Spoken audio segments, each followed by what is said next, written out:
సైనికుల్ని, మాజీ సైనికుల్ని గుర్తించుకుని గుర్తుపెట్టేటువంటి పరిస్థితి సమాజంలో లేదు. అది రాజకీయ నాయకులు కావచ్చు, ప్రజలకు కావచ్చు, ప్రభుత్వ అధికారులు కావచ్చు, ఎవరికైనా కావచ్చు. చేశారులే అప్పుడు అని చెప్పని ఒక చులకన భావం ఉంది.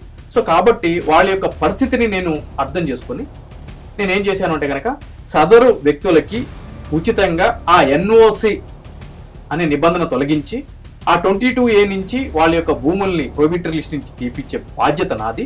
ఒక్క రూపాయి కూడా ఖర్చు లేకుండా జిరాక్స్ ఖర్చు కూడా నేనే పెట్టుకుంటా అని చెప్పని 7710678678 అని చెప్పి ఒక నెంబర్ని నేను మార్కెట్లోకి వదలడం జరిగింది.